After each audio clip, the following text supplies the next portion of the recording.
Madame, Monsieur, bonjour et bienvenue dans Micro Libre.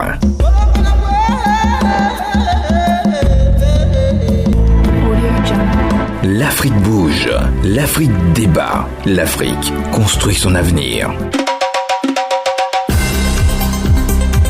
Politique, économie, société, gouvernance, jeunesse et développement. Chaque semaine, experts décideurs, acteurs de la société civile et citoyens croisent leurs regards sur les grands enjeux qui façonnent le continent. Analyse, débat, décryptage, libre expression. Bienvenue dans Micro Libre avec l'IME sur Radio Côte d'Ivoire. Micro Libre, la parole libre sur les enjeux de notre temps, tous les jeudis à 9h05 sur Radio Côte d'Ivoire.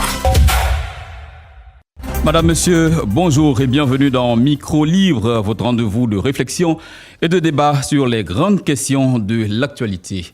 Le football n'est-il qu'un sport ?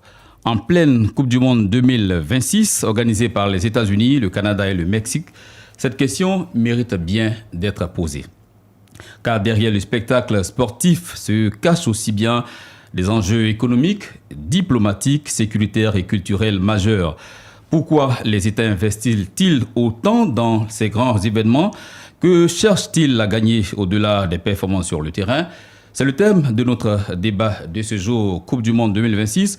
Au-delà du football, les nouveaux enjeux de puissance. Et pour en parler avec moi dans ce studio, M. Landry Couillot, il est analyste politique, formateur à l'École nationale d'administration. M. Landry Couillot, bonjour. Bonjour.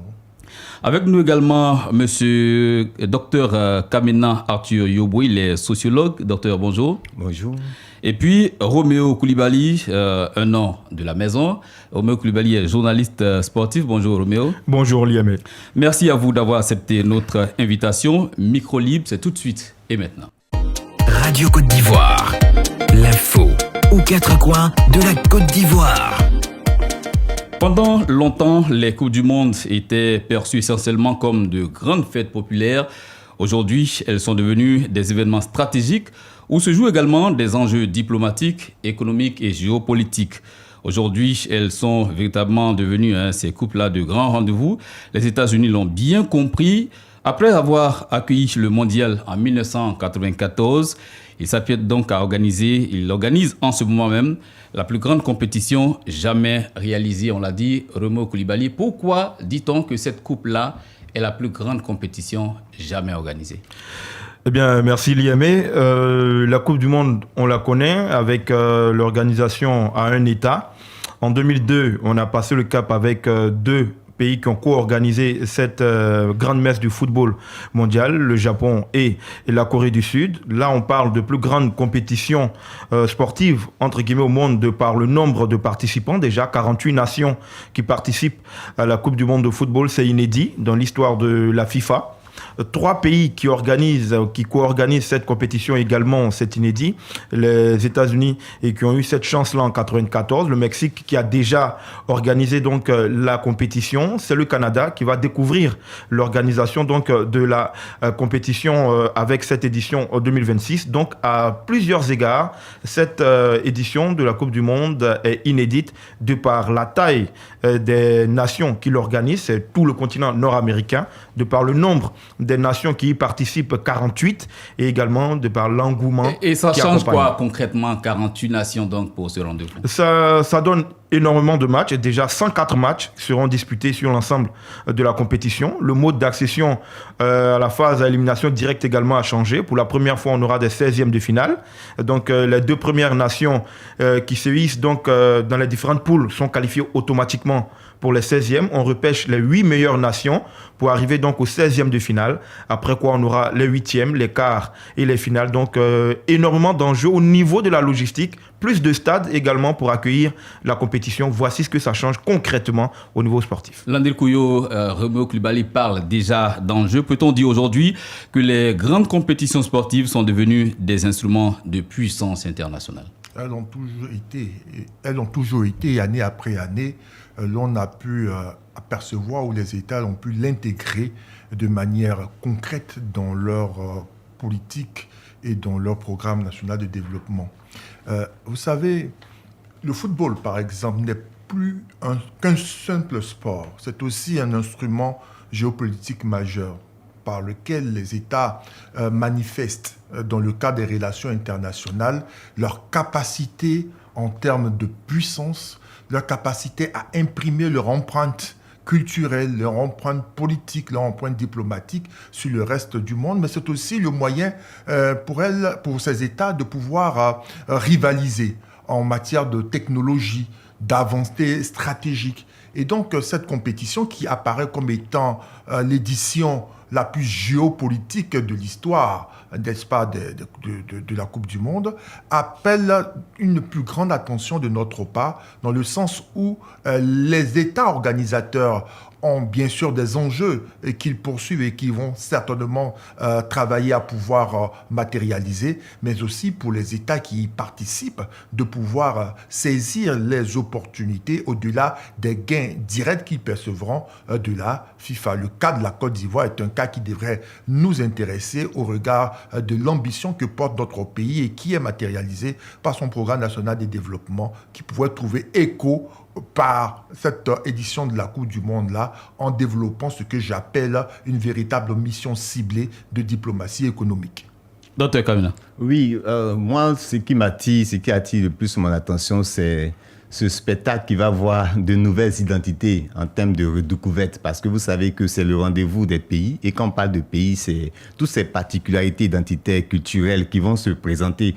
Il y aura des nationalités, donc vous n'aurez pas connaissance tant que ce ne serait pas certainement, par exemple, si vous êtes dans le domaine touristique, vous pouvez vous renseigner, mais si cette opportunité-là donne l'occasion à chacun de découvrir des peuples qui n'auraient pas pu découvrir à un certain moment donné. Donc pour moi, c'est vraiment cette particularité-là. Autre enjeu de puissance, parce que derrière ce rendez-vous se jouent des rapports de force. Or, les rapports de force, c'est quoi? C'est la capacité à imposer sa volonté. Donc, à partir de ce moment, moi, je constate qu'on est parti d'abord d'une organisation dans un État, après de 2 États. Aujourd'hui, on voit une progression. Donc, qu'est-ce qui expliquerait que demain, certainement, on verra peut-être 3 États, 4 États organisés au regard même de différentes équipes qui seront imprimées. Donc, pour moi, c'est vraiment quelque chose de stratégique qui permet aux États de pouvoir renforcer leur coopération.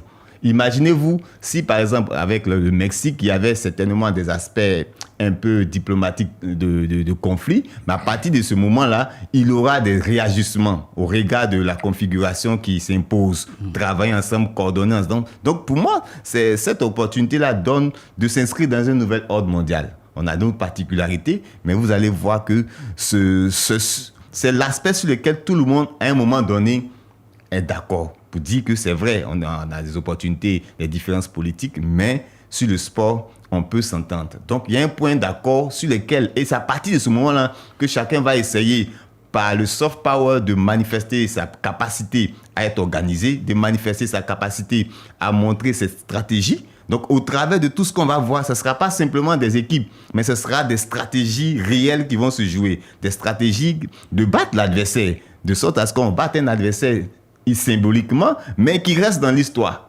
Donc, comme on a vu tout dernièrement avec le cas d'un match préparatoire la France-Côte d'Ivoire. Donc, c'est quelque chose d'historique qui va se jouer. Et pour l'Afrique, par exemple, ça change quoi, Roméo Koulibaly? Pour l'Afrique, ça donne déjà 10 représentants. C'est inédit pour cette Coupe du Monde. 9 qualifiés directement. La République démocratique du Congo qui est passée par les barrages, par le trou d'une aiguille, mais qui est finalement arrivée à cette édition 2026. Pour l'Afrique, ça donne énormément de visibilité. Avec l'épopée du Maroc lors de l'édition Qatar 2022, on a vu que le plafond de verre, qui était d'alors les quarts de finale, le plafond a cédé.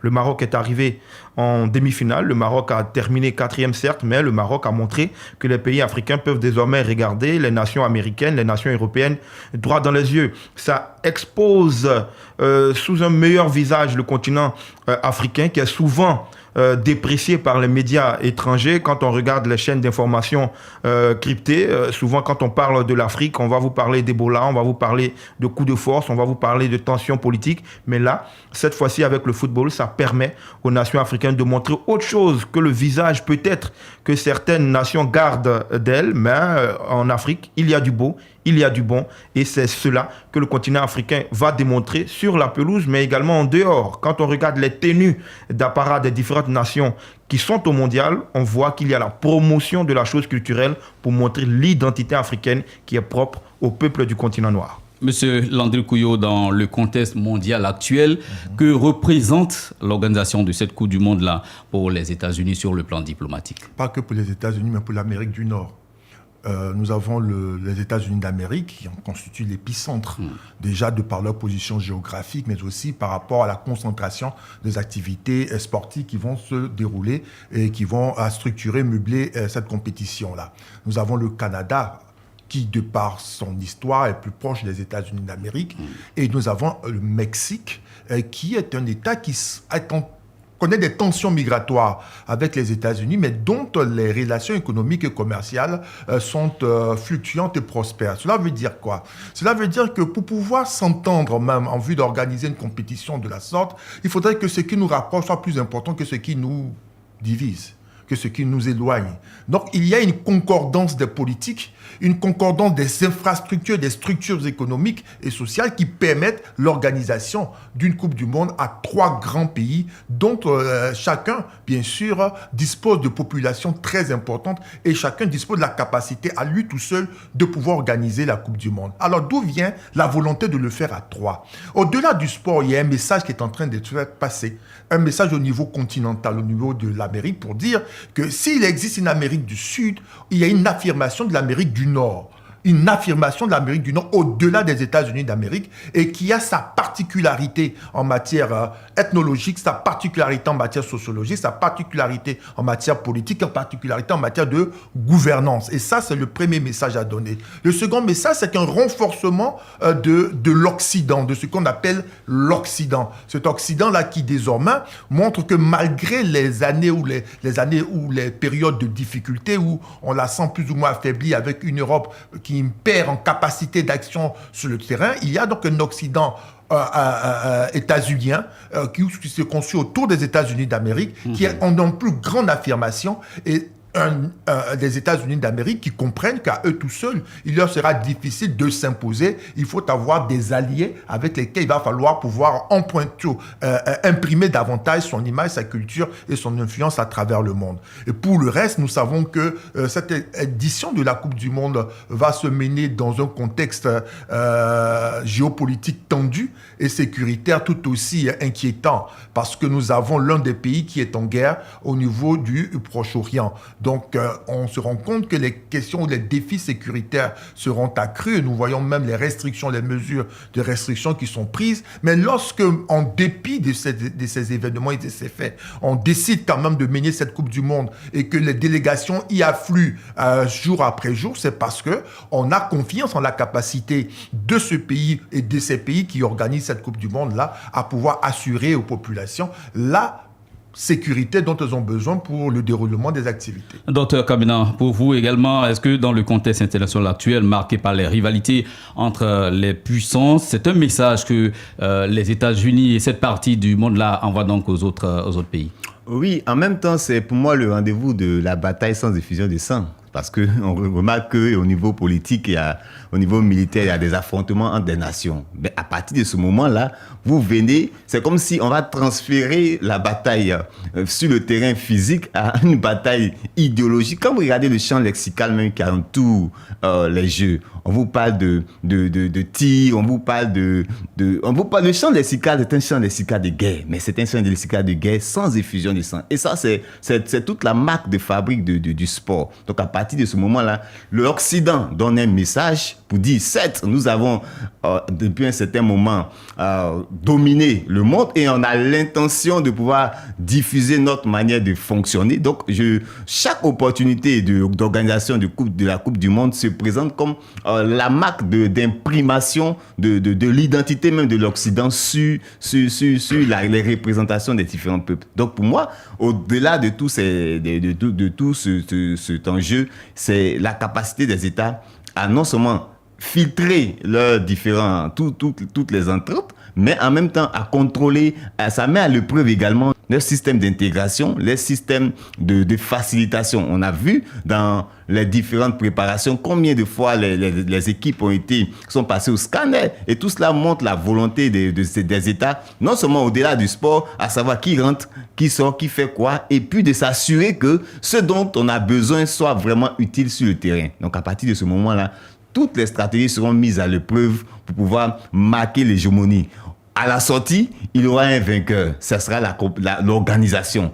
Qui aura dans l'histoire, parce que si vous remarquez, chaque fois qu'on fait on finit, il y a un bilan qui est fait. Et souvent, en prenant référence à la CAN qui a été présentée au Maroc, chaque fois le président de la FIFA avait l'habitude de dire que c'est la plus grande CAN qui a été eue, c'est la plus grande coupe. Donc, chaque fois, il y a une forme d'amélioration. Donc, on aura les résultats qui seront donnés au fur et à mesure. Alors, Romeo Coulibaly, pourquoi les grands événements sportifs exercent-ils autant d'influence sur les opinions publiques? Parce que le sport, comme l'a dit docteur, est un pan de la vie en société qui réunit malgré les différences. Que vous soyez en clivage avec X ou Y, lorsque vous vous retrouvez sur le même aire de jeu, eh bien, tout passe. Tout simplement parce que le sport fait la promotion de valeurs, le fair play, le vivre ensemble, la cohésion.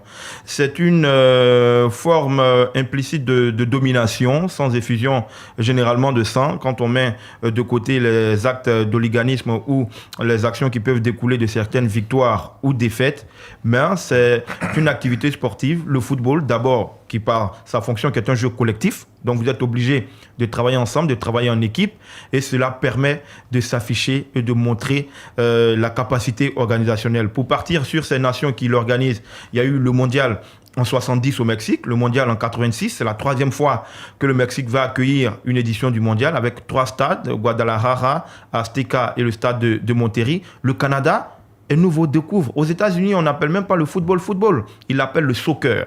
Donc c'est une manière également de promouvoir cette discipline-là qui en 1994 a commencé à avoir pignon sur rue dans l'opinion américaine. Et aux autres nations qui arrivent, c'est un moyen d'exposition aux yeux du monde pour permettre de montrer, de s'afficher et de dire au monde, nous existons comme le plus petit territoire. Par exemple, Curaçao, que beaucoup de gens ne connaissaient pas, l'Ouzbékistan qui participe, montrer un autre visage de ce qu'on connaît et surtout garder cette identité et aller le plus loin possible dans la compétition afin d'exister dans la mémoire collective. Landé Couillot, on parle beaucoup d'influence dans ce studio. Est-ce que les pays africains utilisent suffisamment le sport comme levier d'influence? Alors, il faut bien situer le sport et le football en particulier dans le cadre des relations internationales. Alors, je vais paraphraser René Descartes dans le discours de la méthode pour dire que, outre le bon sens, le football est la chose la mieux partagée au monde. Elle est si bien partagée au monde que les États ont très bien compris. Et on a fait, bien sûr, un enjeu de politique extérieure. Un État comme le Qatar, qui est un État pétrodollar, a fait du sport et du football en particulier un pilier de sa politique extérieure. Pourquoi? Parce que les États comprennent qu'au-delà du hard power, qui n'est pas donné à tous, les États les moins nantis, les moins fournis, vont donc utiliser le soft power pour pouvoir exister parmi les grandes nations. Et les superpuissances vont utiliser le sport, surtout dans le cas des Jeux olympiques et du mondial de football, afin de pouvoir exprimer ce qu'on appelle la domination globale. Ça veut dire quoi? Je vais utiliser le sport pour te faire savoir mon niveau de développement technologique. Parce que le sport professionnel, au-delà de ce que nous pratiquons, implique des questions, des problématiques de santé. C'est le niveau d'indice de développement humain qui est matérialisé. C'est votre indice de développement économique qui est manifesté. Lorsque j'organise une compétition de cette ampleur-là, je vous montre mon niveau de développement, ma capacité à pouvoir élever la performance des personnes qui vivent sur mon territoire. Et pour les États africains qui connaissent une véritable pulsion, un essor économique, le sport doit constituer donc un pilier de leur politique extérieure, au-delà même de la politique intérieure, où le sport participe à la cohésion, participe à pouvoir satisfaire les besoins de loisirs, de sains loisirs pour les populations. Il ne faut donc pas oublier que toutes les fois où nous participons à ces compétitions, nous devons pouvoir saisir l'opportunité d'y être. La première opportunité, c'est de pouvoir réaliser une bonne performance sportive afin d'avoir le regard, ou appelé le regard du monde sur nous. Donc le sport, les équipes nationales constituent une fenêtre dont on va se servir les gouvernements afin d'orienter les curieux, les personnes donc intéressées par les performances sportives, afin de leur faire découvrir autre chose. Pour leur dire, au-delà du sport, nous avons l'économie, nous avons la culture, nous avons d'autres secteurs d'activité qui pourraient vous servir. Dernière chose à préciser, c'est qu'un État comme le nôtre ne peut pas aller à cette compétition-là de manière passive. Je vais dire quoi de manière passive? On y va juste pour compétir. Même si on a l'ambition de gagner la Coupe du Monde, nos ambitions seraient au restreint. Lorsqu'on va dans un tel rendez-vous et qui va concentrer autant d'intérêts et autant d'enjeux, il faut pouvoir proposer au reste du monde et surtout au pays d'accueil différents pans de notre économie afin de pouvoir capter les investisseurs pour qu'en retour, nous puissions faire prospérer notre pays. Et le football est aussi un immense marché économique au-delà des stades. Ce sont des investissements colossaux, des emplois, du tourisme et des opportunités d'affaires qui sont en jeu. Nous en parlons dans un instant. Micro libre. La parole libre sur les enjeux de notre temps. Chaque Coupe du Monde génère des milliards de dollars de retombées économiques, hôtellerie, transport aérien, restauration, médias, nouvelles technologies, commerce, etc. Toute une économie se met en mouvement pour les États-Unis et les autres pays qui organisent donc cette compétition. Elle représente aussi une formidable vitrine économique. Dites-moi, monsieur, pourquoi la Coupe du Monde est-elle devenue un produit économique mondial, docteur? Oui, quand vous observez même le sport, vous remarquerez que les équipes traduisent une discipline qu'on observe. Par exemple, quand vous voyez, puisque les États ne se connaissent pas en réalité, parce qu'on voit certains individus, mais l'équipe nationale, puisque c'est le rendez-vous des équipes nationales, donc l'équipe nationale qui vient traduit l'attitude même du pays. Traduit l'attitude du pays. Quand vous regardez par exemple l'Allemagne jouer, on a l'impression on a l'image, ça traduit l'image d'une organisation vraiment disciplinée, méticuleuse. Donc cela veut dire quoi? Ça met en évidence votre niveau d'efficacité, votre niveau de discipline, votre niveau de rigueur. Et ce sont les éléments qui favorisent l'investissement. C'est-à-dire qu'on donne l'image à travers notre équipe nationale que nous sommes une nation disciplinée, nous sommes une nation qui avons la précision. Imaginez-vous si vous êtes en train de jouer le football et que vous avez 5 opportunités et que vous ratez ces opportunités de but. Cela traduit un seul message, c'est que vous êtes des nations qui n'avaient pas certainement maîtrisé vos capacités à rentabiliser les opportunités. Donc, en feedback, c'est tout ce message-là qui est donné. Donc, à travers les investissements, à travers le football, on constate que les équipes nationales se positionnent. On parle bien d'équipes nationales. Donc, ça signifie qu'il y a une coordination au niveau national. Il y a un ensemble de particularités qui rentrent des diversités qui rentrent dans la particularité pour former une équipe, une âme. Et cette âme-là donne l'opportunité soit de s'investir, de collaborer avec vous. Donc, le soft power pour attirer l'investissement. Donc, c'est tout cet enjeu-là qui encadre vraiment le comportement des équipes sur le terrain. Oumé Coulibaly, une Coupe du Monde, on peut parler donc d'investissement stratégique. Oui, forcément un investissement stratégique pour faire le parallèle avec ce qui s'est passé en Côte d'Ivoire. Moi, j'avais dit que la CAN 2023 organisée en janvier-février 2024, pour moi, était une visite d'État grandeur nature sur toute l'étendue du territoire parce que cela a impulsé le développement au niveau des infrastructures sportives, au niveau des infrastructures sanitaires, les voies de communication et les infrastructures en général. Pour cette Coupe du Monde, c'est pareil. Les États-Unis, sinon le nord du continent américain, a mis les bouchées doubles. On a vu des stades qui étaient déjà à niveau se moderniser encore plus. Le Mexique et le Canada, qui ne sont pas au même niveau économique que la grande États-Unis, ont également haussé leur niveau d'infrastructure. Donc cela oblige et nécessite des investissements lourds dans tous les domaines, dans le domaine sécuritaire, quand on connaît aujourd'hui le contexte géopolitique, dans le domaine de la santé, dans le domaine également du transport, parce que c'est la clé. La logistique est la clé de la réussite d'une compétition. Il y a plusieurs kilomètres entre les camps de base et les stades. Il y a cette, on va dire, mixité de transport qu'il faut utiliser, soit l'avion ensuite, le train à grande vitesse ou le métro pour pouvoir arriver. Donc, c'est tout ce collège d'investissement qui permet de faire rayonner un État. Le Qatar l'a réussi avec l'organisation de la Coupe du Monde 2022 sur le même site. Tous les stades étaient construits dans la même ville.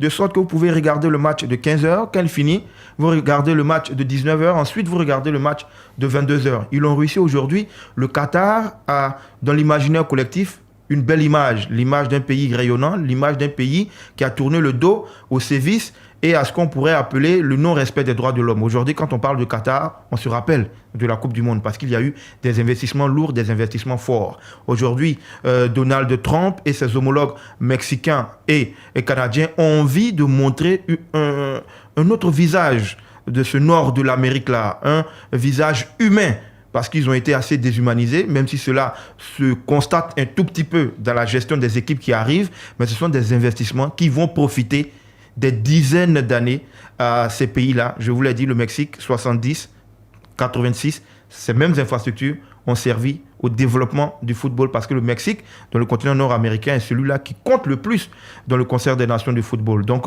ce sont des investissements lourds pour faire rayonner à l'international et s'affirmer à l'international. Landry Couillot, la Coupe du Monde est un investissement stratégique.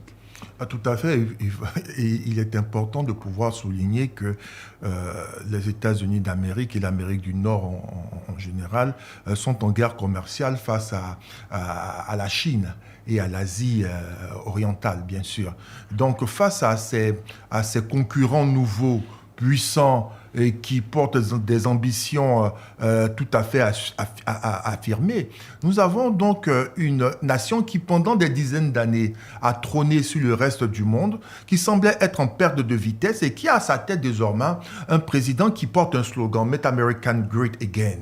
Et c'est le moment pour eux de pouvoir faire redécouvrir la puissance américaine et la puissance nord-américaine afin de pouvoir proposer une technologie plus avancée. Parce qu'il faut affirmer que mon produit, ce que je suis, vaut davantage ou mieux que celui de mon concurrent. Donc, dans la guerre commerciale contre la Chine et les pays émergents, bien sûr, qui ne sont pas forcément alignés en adéquation avec les États-Unis d'Amérique et qui lui grignotent, bien sûr, sa part de marché, il est important qu'on ait ce terrain ou cette compétition sans effusion de sang afin de pouvoir vendre les produits qui vont avec. Parce que vous savez que même lorsqu'il y a des guerres qui sont menées, c'est aussi un cadre dans lequel la guerre commerciale se mène en matière de fabrication, de vente d'armes. Donc partout, on a donc cette compétition commerciale apaisée ou violente qui est menée, et la Coupe du Monde, donc, est le transfert donc, de cette compétition des États-Unis d'Amérique vis-à-vis de la Chine et qui va pouvoir permettre donc à l'Amérique du Nord de pouvoir faire savoir au reste du monde qu'il demeure l'épicentre, bien sûr, du commerce international et qu'il produit et est capable de produire des biens et des services dont le reste du monde aurait certainement besoin, notamment les nations africaines émergentes qui auront certainement besoin de la technologie, de la technologie en matière financière, de la technologie en matière sécuritaire, mais aussi de tout autre produit ou service qui leur permettrait de mieux organiser leurs administrations et permettre à les politiques publiques de pouvoir être efficacement exécutées. Et vous êtes en train de dire que cette Coupe du Monde-là va renforcer encore l'influence économique des États-Unis. Mais c'est le but. Pourquoi est-ce que je mettrais autant d'argent juste pour le fun? Pourquoi? Les investissements qui sont faits par les États sont faits à bon escient. Elles sont faites parce qu'il y a un but, un objectif qui est recherché. Lorsqu'on met autant d'argent, c'est parce que l'on veut faire découvrir et l'on veut vendre des choses. Maintenant, c'est à nous de ne pas être que des acheteurs. Il faut aussi proposer ce que nous avons afin de pouvoir être dans un marché du donner et du recevoir. Et je crois que la Côte d'Ivoire, comme d'autres nations africaines, y auront bien sûr avec l'ambition de pouvoir s'être captés, ou pouvoir prendre ce que leur va offrir l'Amérique du Nord, mais aussi de pouvoir proposer à cette Amérique du Nord-là tout ce que nous avons comme biens et services qui pourraient, en termes de matières premières ou de produits finis ou semi-finis, pourraient bien sûr les intéresser. Donc, c'est aller créer le cadre des échanges, le cadre du marché, le cadre des échanges commerciaux. Alors, une Coupe du Monde est-elle avant tout un événement sportif ou une affaire économique? Notre reporter Larissa Hilla a promené son micro dans les rues de la commune du Plateau. Voici quelques réactions recueillies. Moi, je pense que c'est une question de prestige. C'est pour avoir le nom, faire connaître son pays, c'est tout. Sinon, quand on essaie de voir un peu ce qu'ils investissent même dans l'organisation, dans la préparation des joueurs, de leur équipe, c'est plus que ce qu'on va gagner, même si on remporte la coupe. Généralement, les équipes africaines ne vont pas très loin. Donc, ça fait que ce qu'ils ont investi, est-ce qu'on leur rembourse ça? C'est pas évident. Donc, c'est une question de prestige, faire connaître son pays. Voilà, c'est tout. Madame Touré, Charlotte. Pour moi, au-delà des performances sur le terrain, c'est la pub du pays qui est faite. Parce que quand un pays organise, c'est le tourisme autour qui est développé, les complexes hôteliers ont des clients, on fait la promotion du pays, on attire les investisseurs extérieurs pour leur faire connaître tout le potentiel du pays. Au-delà de la compétition, c'est le pays qui gagne. Je suis Hervé Lanta, opérateur culturel. Il y a plusieurs raisons, mais 2 raisons principales pour moi font que les États investissent dans des compétitions telles que la Coupe du Monde. La première raison, c'est que le football, comme tout autre sport, sont des facteurs de rassemblement. Donc, investir dans l'unité, la cohésion, je pense que ça n'a pas de prix. La deuxième raison, c'est que le football, tel que la Coupe du Monde, permet une grande visibilité de nos nations. Donc, participer déjà à une Coupe du Monde permet de positionner, sinon repositionner un pays à un niveau de grande visibilité. Donc, ces 2 raisons-là sont des raisons pour moi très fondamentales qui incitent les États à investir dans des grandes compétitions telles que la Coupe du Monde. Et au moins Wilfried, c'est le hausser l'image du pays. En premier lieu, faire la publicité du pays, faire connaître le pays dans le monde entier. Et le pays organisateur, il y a plus d'atouts. Il y a le côté touristique qui y est. Et puis, comment dirais-je, les grandes compétitions, on voit beaucoup d'investisseurs au plan économique. Et puis, ce qu'on peut appeler aussi, faire connaître le pays, les atouts du pays au monde entier à travers ces compétitions aussi. Hormis le côté football que tout le monde voit. Bien, voilà quelques réactions dans ce micro-trottoir. Docteur, réaction? Oui, parce que j'ai vu que l'accent a été mis pour certaines catégories d'intervenants sur le retour sur investissement. Puisque au niveau économique, il y a les biens qui circulent et les biens ne sont pas seulement d'ordre matériel, il y a les biens immatériels. Donc, en sociologie, on parle de capital symbolique. C'est-à-dire quoi? Ça renvoie au prestige, comme quelqu'un l'a souligné. Mais ce prestige-là, il se ramène, il permet de développer un autre type de relation. Par exemple, lorsque vous êtes perçu comme quelqu'un avec qui on peut coopérer, on peut échanger, ça crée des relations diplomatiques marquées par la stabilité, par la paix, par l'ouverture, par les échanges. Ça renforce la circulation des biens matériels. Donc, à partir de ce moment-là, il y a l'opportunité d'industrialiser et de manifester ici votre génie créateur. Donc, à partir de ce moment, qu'est-ce qui se joue? Il se joue un flux abondant de biens, que ce soit immatériel comme matériel, qui circulent dans votre relation. Donc, c'est vraiment l'enjeu de circulation, de maîtrise de ces biens-là. Donc, à partir de ce moment, il y a une autre chose qui se joue, c'est votre compétence. Vous savez qu'en matière de relations internationales, votre capacité à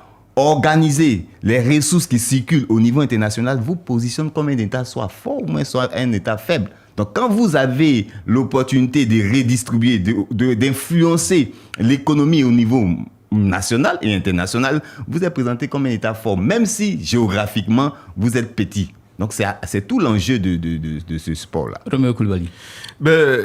Effectivement, je pense que ça a été campé. Déjà, quand on regarde, pour faire toujours le parallèle avec l'édition en Côte d'Ivoire, l'ex-secrétaire général de la CAF, M. Véron Messongo-Omba, disait « Si vous voulez réunir tout le comité exécutif de la CAF, désignez Abidjan comme lieu de la rencontre. » Tout le monde se bat pour arriver à Abidjan. Quand on a été à la CAN 2025 au Maroc, avec la sévérité et la rudesse des contrôles policiers, quand vous vous présentez, que vous dites que vous êtes de la Côte d'Ivoire, automatiquement, que ce soit un agent de la sûreté, que ce soit un policier, il baisse la garde. Côte d'Ivoire, Maroc, amis. Donc, la CAN a réussi à consolider physiquement les liens déjà très particuliers entre la Côte d'Ivoire et le Maroc. Donc, ces investissements, certes, ne sont pas à quantifier au niveau financier, au niveau retour financier, mais ils sont à capitaliser sur le long terme avec l'image que renvoie le pays au reste du monde. Comme on le dit, un pays qui n'est pas stable, un pays où il n'y a pas la paix, on n'y organise pas de compétition d'envergure. Landry Kouyo. Vous savez, outre le prestige, je le dis souvent, les États ont une gestion rationnelle. Nous avons évoqué le cas des pays organisateurs. On peut se poser la question suivante, que vont gagner les pays qui vont donc participer? Rien si l'on n'a que pour objectif de mener une activité essentiellement sportive. On y va, on joue, on a gagné, on revient. On a permis aux Ivoiriens et à leurs supporters Mazo de pouvoir chanter, danser, être heureux. Mais un État comme le nôtre, qui porte des ambitions très importantes et qui sont matérialisées par le PND, ne peut pas s'engager dans une pareille compétition sans avoir construit une stratégie de diplomatie économique qui lui permet de pouvoir afficher 8 pans très importants. Permettez-moi de les citer.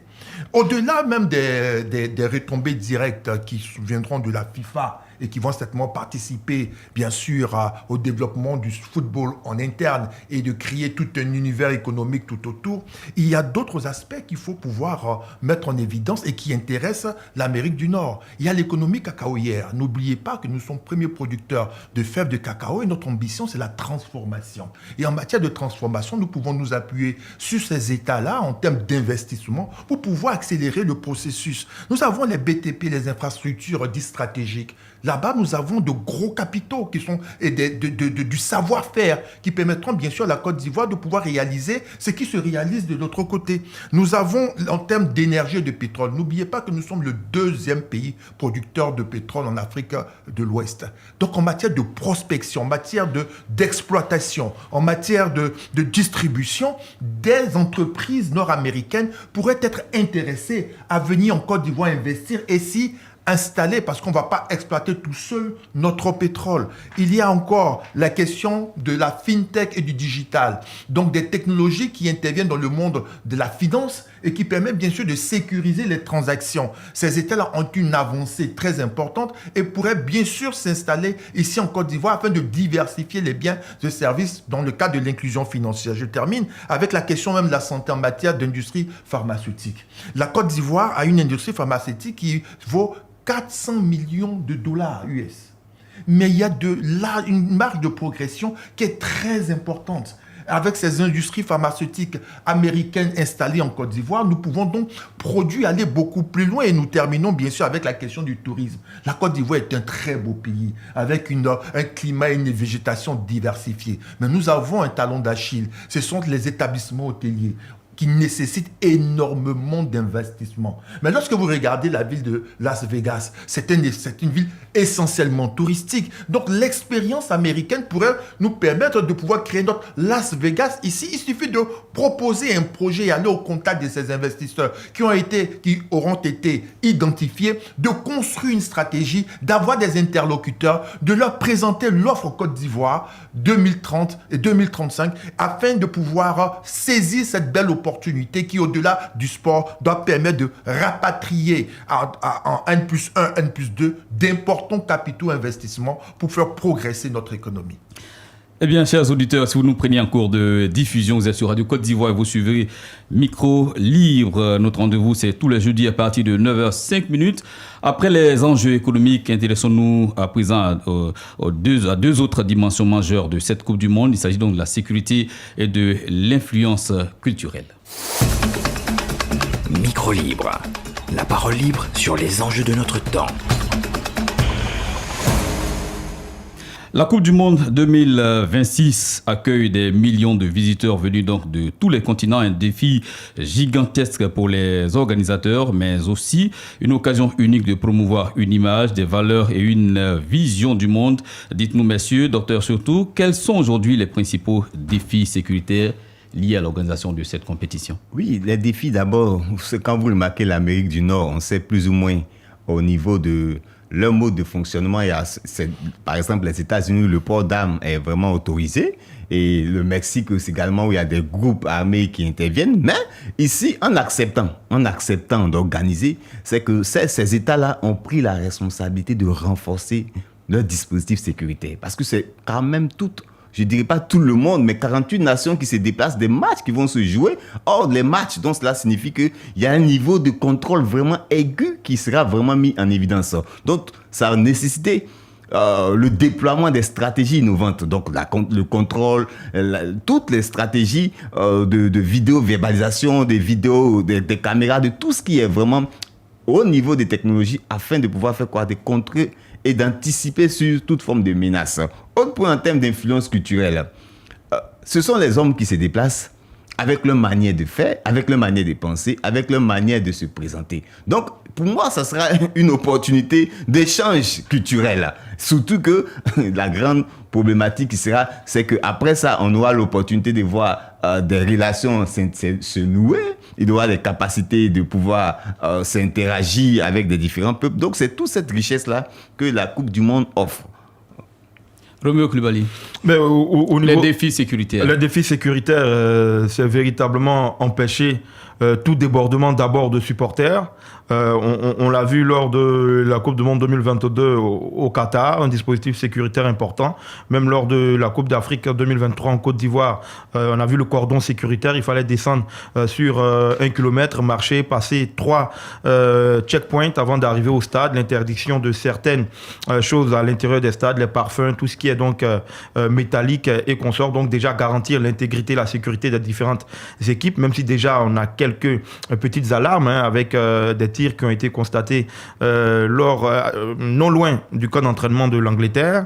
Il y a également une nation dont je tairai le nom qui a souligné des serpents venimeux tout proche de son hôtel, donc qui a dû déménager de son camp de base. On a également vu une sélection africaine fouiller sur le tarmac de l'aéroport. Les images ont quelque peu choqué, pour moi en tout cas. Donc c'est déjà ça, garantir l'intégrité sécuritaire de ceux qui se déplacent. Mais il y a l'enjeu, on connaît, surtout pour les États-Unis d'Amérique, les difficultés de cohabitation avec les cartels qui sévissent au Mexique. Il y a également la guerre au Moyen-Orient, donc il y a l'antiterrorisme et l'antiterrorisme également qui doit être le cheval de bataille au niveau sécuritaire pour que la fête soit belle. On se souvient de certains escarmouches lors du marathon de New York. Ça aussi, ça trotte dans la tête des gens. Donc attention, et surtout, il y a certains griefs au niveau des revendications sociales qui profitent de cette exposition médiatique pour se faire entendre. On l'a vu au Mexique. Il y a également les Amérindiens du Canada qui veulent profiter de cette lucarne pour se faire entendre au niveau des aires protégées, au niveau également de leur gestion par le pouvoir d'Ottawa. Donc il y a tout ça qu'il faut pouvoir juguler afin que la fête soit belle. Landry Couillot, comment concilier ouverture internationale et impératif sécuritaire ? Alors, c'est une équation extrêmement difficile, mais les États n'ont pas d'autre choix. Les questions sécuritaires se posent même, bien sûr, en Afrique, surtout en Afrique de l'Ouest, avec la suppression du visa, en dépit, bien sûr, de la montée en puissance de la criminalité transfrontalière et en particulier du terrorisme. Mais c'est une nécessité parce qu'aucun État ne peut se permettre de vivre en autarcie ou en vase clos. Il s'étoufferait, il manquerait d'oxygène. Il n'arriverait pas, bien sûr, à amorcer son développement et à satisfaire les besoins de ses populations. Cette Coupe du Monde a été un exercice grandeur nature pour les États-Unis d'Amérique, dont l'enjeu sécuritaire est de prouver au reste du monde que cet État est en capacité de sanctuariser son territoire national en dépit des différents conflits dans lesquels il est impliqué à travers le monde et des tensions qu'il a avec ses États voisins, notamment le Mexique et les cartels de drogue et les tensions migratoires. Vous savez, le territoire américain a longtemps été loin de tout conflit. Et puis, il y a eu les attentats de World Trade Center. Les Américains veulent laver cet affront-là et doivent prouver à leur population, au reste du monde, que, en dépit de tout, les États-Unis d'Amérique restent les États-Unis d'Amérique et que cette compétition-là, en dépit de sa grandeur, de son envergure et des risques que cela comporte, ne va donc pas fragiliser le dispositif sécuritaire américain. Donc, pour les États-Unis, c'est de se mettre eux-mêmes à l'épreuve avec la nécessité pour ces différents services de renseignement de pouvoir avoir une bonne coordination, une bonne coopération en termes d'informations partagées. Pour le Mexique, qui est un État qui malheureusement a certes à des progrès économiques notables, mais qui a l'image qui renvoie très souvent au cartel de drogue.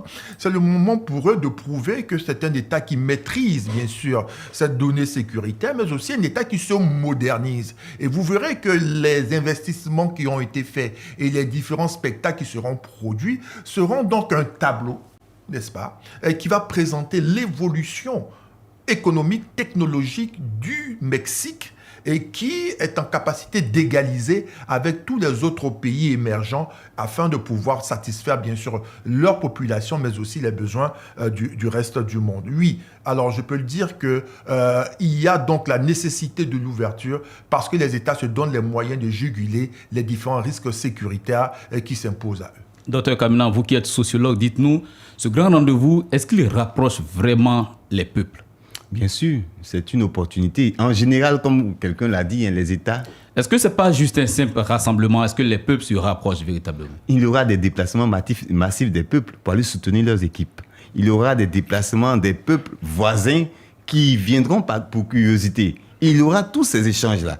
En général, lorsque vous regardez, on a l'imaginaire que les États soient certainement en conflit. Mais non, les États n'ont pas d'amis. Les États ont des intérêts. Et qu'est-ce que les États font au regard de l'intérêt national? Ils peuvent avoir des postures drastiques. Mais en interne, qu'est-ce qui se joue? Il y a des relations familiales qui se jouent. Il y a des relations culturelles qui traversent les frontières géographiques. Et c'est ça, la beauté de ce rendez-vous-là. On aura l'opportunité de voir certainement pour des États qui étaient présentés comme étant en conflit, donc des familles iraniennes qui ont des familles résidentes aux États-Unis qui vont se rencontrer. Donc c'est toute cette beauté-là, c'est toute cette énergie-là qui sera déployée. Donc pour moi, il y a matière à renforcer les relations.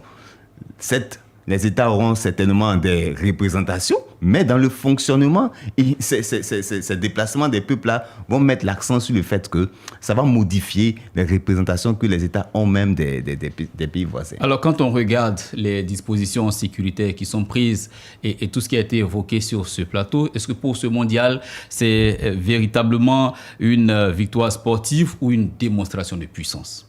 Landry Couillot. Ça sera les deux à la fois. Parce qu'il ne faudrait pas tuer l'enjeu sportif au point de nous faire passer le goût du football.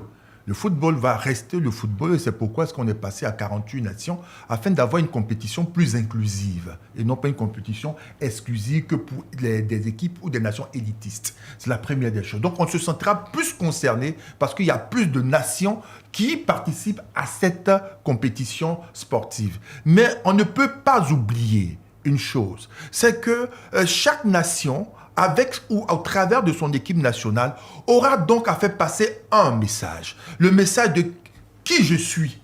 Voici ce que je vous propose. Venez me fréquenter parce que je suis fréquentable. Patrick Hachi, président de l'Assemblée nationale, rendant visite aux Ivoiriens, à l'équipe nationale de Côte d'Ivoire, a dit quelque chose de fort dans son début de propos. Il a appelé l'attention des joueurs sur le fait que toutes les fois où ils seront sur le terrain en train de compétir, ils devront se mettre à courir avec le cœur de 30 millions de personnes.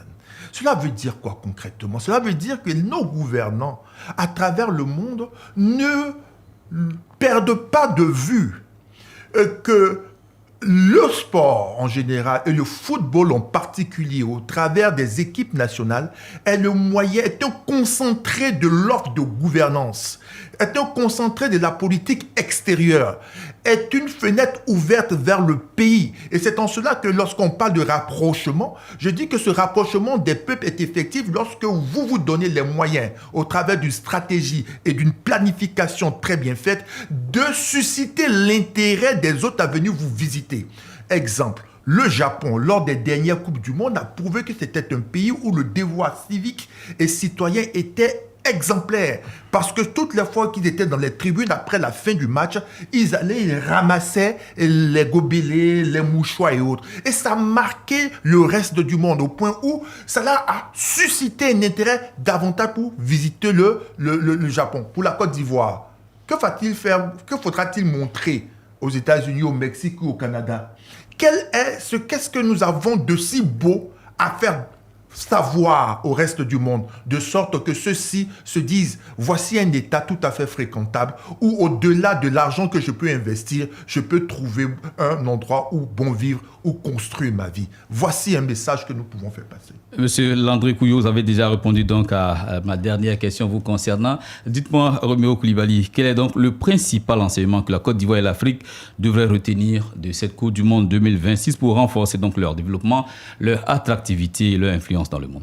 Il faudrait impacter, en une minute. Il faudrait impacter positivement cette compétition. Vous savez, célébrer un but en dansant, c'est Roger Mila au Mondial 90, après son but face au gardien mythique colombien. Le Vuvuzela qui s'est imposé dans les stades, c'est la Coupe du Monde 2010 en Afrique du Sud. Donc l'Afrique a quelque chose à revendre, l'Afrique a quelque chose à montrer au monde.